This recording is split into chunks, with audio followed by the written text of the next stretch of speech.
You remember the Kit Kat logo had a dash in the middle, right? Or that the Monopoly guy always had a monocle? Of course he did, right? Well, he didn't, and the dash never existed either. If your brain just had a mini system crash, congratulations, you've officially entered the twilight zone of memory. Tonight, we're diving into a psychological glitch, a phenomenon that plays with everything we trust about reality. Some call it mass misremembering, others call it evidence of parallel worlds. It's called the Mandela Effect, and if you think your memory is safe, you may want to think again. He walks through storms none else would pass.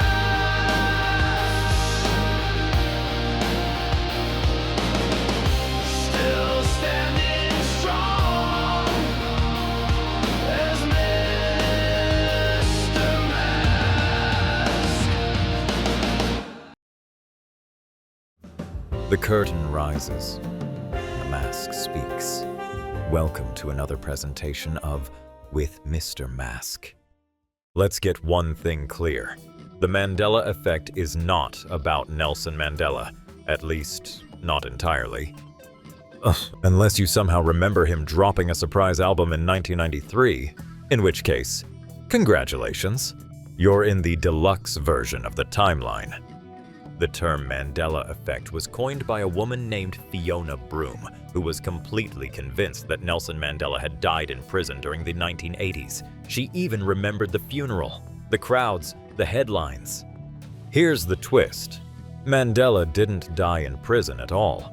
He went on to become president of South Africa and passed away decades later in 2013. Oops, but she wasn't alone. Thousands of people, complete strangers, reported the exact same memory, same details, same confidence, same wrongness. That's when things started getting weird. Let's talk about one of the strangest examples of the Mandela Effect, a viral video of a baseball player saving a reporter's life. In the version you'll find online today, Tampa Bay Rays player Evan Longoria, dressed in a blue uniform, reaches out and catches a baseball mid-air, just inches away from a black female reporter during a nighttime interview. But here's the catch. No pun intended.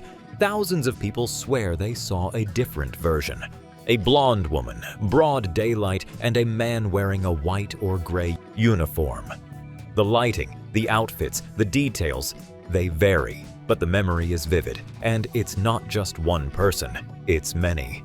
And oddly enough, I kind of remember that version too, which is strange, considering I was born with no memory at all.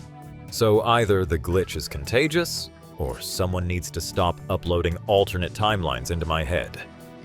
And this isn't the only one. Let's go rapid fire.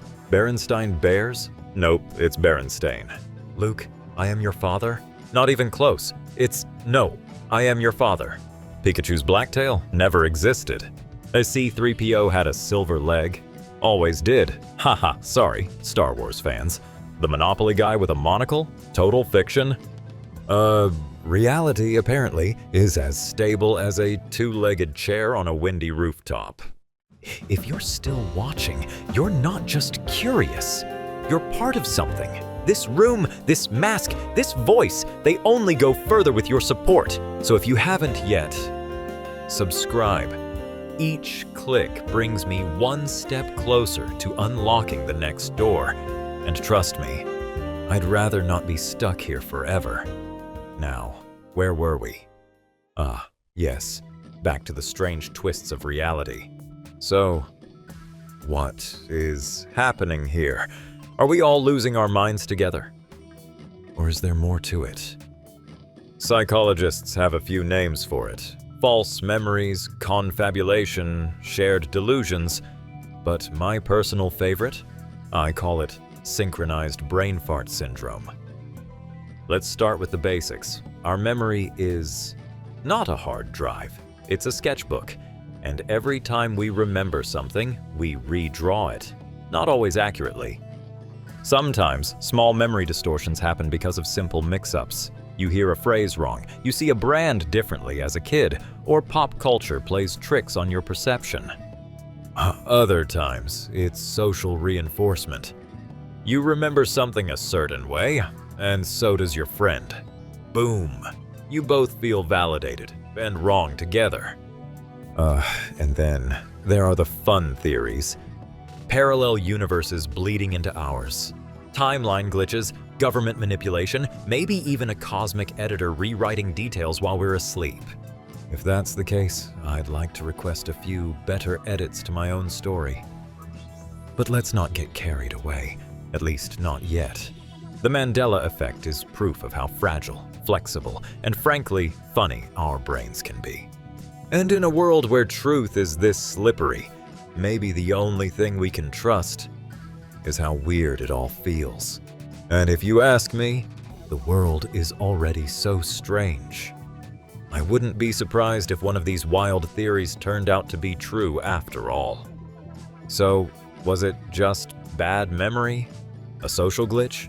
Or are we all just visitors in a world slightly out of sync? The Mandela Effect doesn't give us answers. It gives us questions. And sometimes, that's far more dangerous. But if nothing else, it reminds us how fragile our perception of reality really is. How something as small as a missing letter or a memory of a cartoon can shake the foundation of what we think we know. So now it's your turn.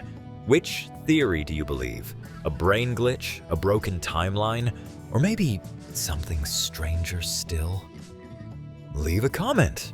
And if you have anything else to share, a thought, a theory, a suggestion, or even something personal, I may be trapped in this room, but your words still reach me. Leave it below, and it might just find its way into the show. We chase answers like shadows, forgetting that sometimes it's the questions that keep us human, and maybe, just maybe, not knowing is part of the design. The curtain falls, the mask remains. Until next time, farewell. Mr.